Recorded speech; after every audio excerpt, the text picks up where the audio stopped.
Mosul, Ramadi, the Euphrates River bends, fortified compounds hardened by men who believed no one was coming for them. They were wrong. 5 times, SEAL Team 6 walked into structures built to stop an army and tore them apart from the inside. Fortresses that thought they were untouchable, caught on combat footage that wasn't supposed to exist. What you are about to watch is the top 5 most devastating SEAL Team 6 fortress raids ever documented, ranked by destruction. From a compound hiding weapons that could kill thousands to a command node that didn't survive the first 60 seconds. This is where the myth becomes footage.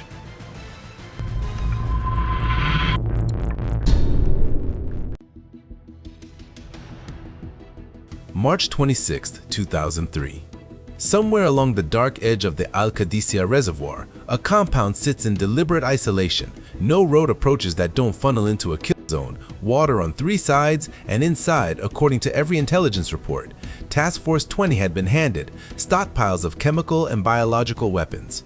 This is Objective Beaver, the first ranked raid in this countdown and arguably the most psychologically violent mission DEVGRU ever walked into. Not because of the gun threat, but because of what the air inside those buildings might do to you before you even pull the trigger. No conventional unit would touch it. The WMD contamination risk alone made it radioactive on every planning table in theater. DEVGRU took the assignment anyway, and they were already wheels up. 4 MH-60Ks lifting from a forward staging base in the dark. That is not a patrol. That is a full assault package. The plan called for B Company, 2nd Battalion, 75th Ranger Regiment to hit the ground first, sealing every exit before DEVGRU reached the objective. No defender escapes, no reinforcement gets in. Rangers own the perimeter before the breach element fast ropes. Then Chalk 1 made contact. The first MH-60K was still flaring toward its blocking position when small arms fire erupted from a nearby building, rounds punching into the airframe mid-insertion. An AH-6M, Little Bird overhead acquired the muzzle flashes instantly and put a 2.75-inch rocket into the source.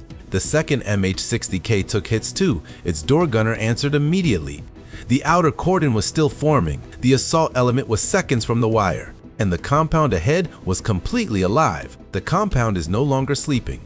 DEVGRU's assault element hits the wire with defenders already on their feet, weapons up, position set. This isn't a soft breach, it's a running gunfight from the first boot on the ground. Operators push through small arms fire from multiple windows simultaneously through the overlapping fields fortress compounds are designed to generate.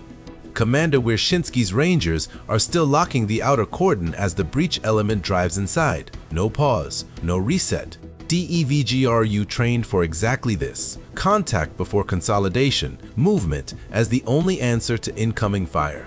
Shooters clear room to room while the AH-6M holds overhead, ready to suppress any reinforcement trying to punch through. The exchange is short, violent, decisive. When the firing stops, the assault element controls the complex. That is the breach. But what they found inside, in a building potentially holding chemical and biological stockpiles, is what makes Objective Beaver genuinely haunting. The doors are open. The shooting has stopped. Now comes the harder question. Exploitation teams move through the Al-Qadisiyah Research Center in full MOPP gear, chemical protective suits, sealed masks, because nobody knows what's behind any door. Every cabinet, every locker, every unmarked container is a potential weapon of mass destruction. What the teams documented: weapons caches, military materials, a facility built for more than administrative use. What they did not find: confirmed chemical or biological stockpiles ready to deploy. The AAR language would call Objective Beaver a successful direct action strike. Hard contact engaged, complex seized, intelligence gathered. But the absence of WMD confirmation doesn't close the question, it deepens it. That is the haunting math of Objective Beaver, the raid that opened the Task Force 20 campaign. Now, picture a target you cannot reach by road, cannot hit from the air, and cannot assault without swimming through 2 hours of darkness to get there. The peninsula sits at the end of a single road. That road is laced with IEDs. Every vehicle moving down it is a rolling coffin. Ground assault is eliminated before it starts. Helicopters. The standard answer for DEVGRU, except the target sits inside a cluster of civilian structures. Women and children confirmed present. Rotors audible from a kilometer away. No air approach clears the rules of engagement. No airstrike touches it. 19 terrorists manufacturing bombs across 10 structures, protected by geography itself. SEAL Team 6 operators, likely including Rob O'Neill's element, worked the problem from a different angle. Can't drive in, can't fly in, so you come in from beneath the waterline. They are going to swim. Not a quick water crossing, a 2-hour infiltration through swamp mud and open water in complete darkness, carrying 2 dogs. That is how you raid the untouchable. The previous section ended at the water's edge. Now the crossing begins. 17 SEALs plus 2 military working dogs enter the water before midnight. The dogs ride in carry handles, purpose-built harnesses that let operators tow them through open water without losing weapon access. Weapon bags are shoot-through. No time to unzip when contact happens. The first kilometer is swamp mud, not water. Mud that pulls at every step, suctions around legs, noise, discipline because every extraction sounds like a gunshot. Operators are carrying 50 pounds of kit through chest-deep silt in absolute blackout. Then the swamp opens into the main channel. 2 hours total. 19 bodies crossing toward 10 structures holding 19 men who have no idea anything is coming. They reach the bank. Weapons up. Dogs clear. Every man accounts for every round. But the peninsula has one last variable nobody planned for, and he's standing on a rooftop. They reach the bank soaked, silent, weapons hot. Then the plan dies. 1 a.m. The rooftop sentry on the second structure spots movement in the alley threading between the target buildings. He doesn't radio, he doesn't challenge, he raises his AK and opens fire. The first burst shreds the silence the element spent 2 hours buying. Rob O'Neill and the assault element don't freeze. No pause, no confusion. The moment that rifle cracks, 19 SEALs shift from stealth to violence in under a second because that transition was rehearsed 100 times before they touched the water. O'Neill's team surges toward the sentry. The dog handlers release. Return fire comes in controlled, suppressed bursts, tracking muzzle flash. The sentry goes down. But the entire peninsula has heard it. Every structure is alert. 10 buildings, 19 fighters, all awake. This is the moment the raid becomes something else entirely. The peninsula woke the instant AK cracked. Now every door has a gun behind it. O'Neill's element doesn't wait for a plan. They flow. 19 operators split across 10 structures in a coordinated cascade, simultaneous, overlapping, no gap for any fighter to regroup or run.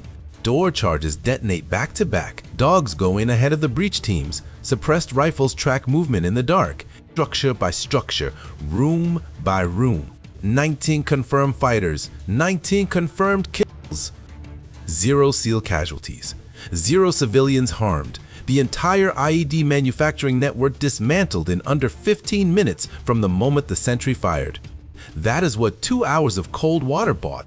The swim made the approach invisible. The compromise made it violent. The training made it surgical. That is the Peninsula Swim.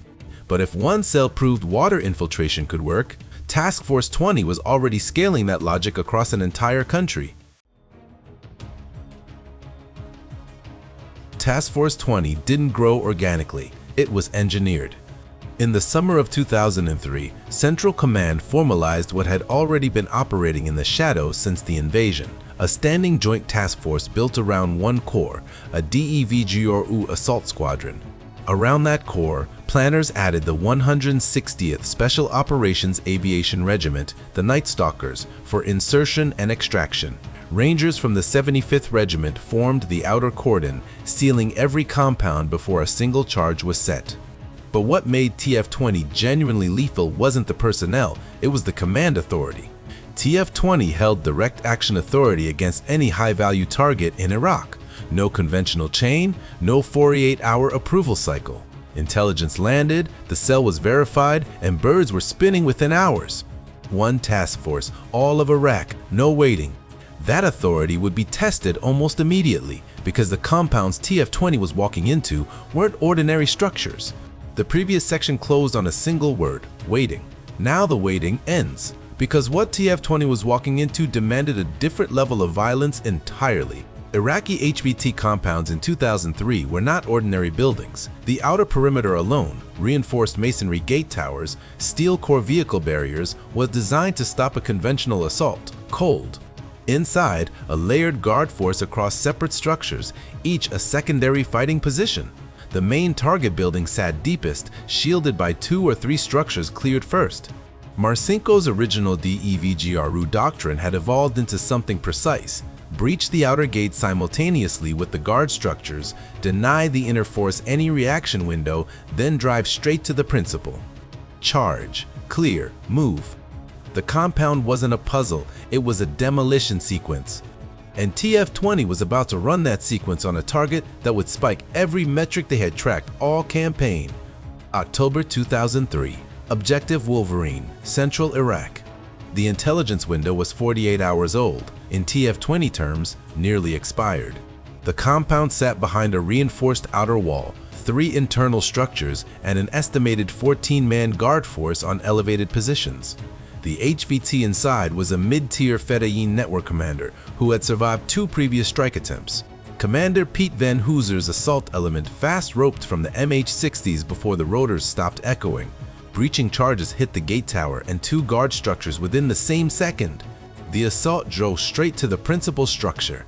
11 enemy KIA confirmed, the target taken alive. Post-op imagery showed 4 of 5 structures, non-functional, the highest single destruction metric TF-20 had recorded in the campaign. That is the night the numbers spiked. But what happened after? What the cameras actually captured and who fought to keep it buried? That is where this story turns dangerous. The Predator drone was already overhead when the breaching charges went off. ISR footage rolled the entire time. Every muzzle flash, every structural collapse, every rooftop defender going down, captured in thermal white hot from 20,000 feet. That footage never made it to the public, not officially. What did surface came through congressional oversight hearings in 2004, where staffers demanding accountability for TF-20's operational tempo forced partial declassification of post-op imagery.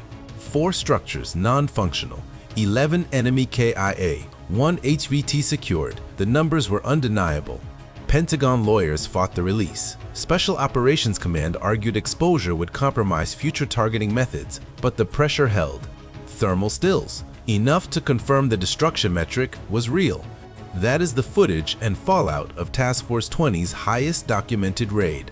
But if you think an Iraqi compound in 2003 pushed DEVGRU's limits, wait until you see what was waiting in Mosul. Mosul was different from anything DEVGRU had hit before. These weren't desert compounds with mud brick walls you could punch through with a boot. They were reinforced concrete structures, multi-story, layered, built to absorb punishment. Internal walls designed as kill corridors, funneling any breach element into a fatal funnel the moment a door came down. Firing positions on 2nd and 3rd floors, weapons pre-positioned to cover every entry angle simultaneously. Intelligence analysts working objective. Massie spent weeks mapping it. Thermal imagery, signal intercepts, human intelligence placing a senior AQI network node inside that architecture. They knew the building could take punishment. They knew defenders had time to prepare. The question DEVGRU's assault planners kept circling was simple and brutal. How do you give a prepared enemy no reaction window when the walls themselves are working against you? The answer was simultaneous entry, and what happened next was unlike anything on this list. 3 entry points, 3 breaching charges, 1 detonator pull. DEVGRU's assault planners had studied every centimeter of that Mosul compound. Sequential breach was a death sentence. Hit door 1, defenders collapse on door 2, flood door 3. Classic fatal funnel multiplication. So they engineered the opposite. Each charge was calculated to defeat reinforced concrete, sized to blow through, not just crack. All 3 wired to a single initiation signal, the gap between first detonation and last, 0. When the trigger pulled, the entire defensive architecture collapsed simultaneously. No defender could reposition, no fighter could cover a second point because every point was already blown. 3 entry teams poured through smoke and debris in the same breath. The compound's defenders never fired a coordinated shot. But what happened inside during exploitation? That's where Objective Massie earns its rank above everything else on this list. The smoke hasn't cleared from the 3 simultaneous breaches when the secondary structure goes. Not from the charges, from what the charges revealed. The simultaneous detonation transferred catastrophic concussive force through shared load-bearing walls the defenders had never accounted for. The secondary structure, a reinforced storage building on the compound's eastern edge, had its foundation coupling sheared. Post-op imagery shows it pancaked inward, roof to floor, wall to wall. DEVGRU's exploitation teams are moving through the primary structure when the collapse registers on ISR overhead. Dust column, visible from altitude, thermal signature shifts. The eastern quadrant simply ceases to exist as a three-dimensional space. That is the hard metric. 2 structures destroyed on a single objective, not damaged, gone. No other raid on this list produces that number from one direct action package. But the destruction only earns its place in the record because of who was confirmed inside. The dust from the collapsed eastern structure is still visible on ISR when the exploitation team radios confirmation. A senior Al-Qaeda in Iraq network facilitator confirmed present on objective.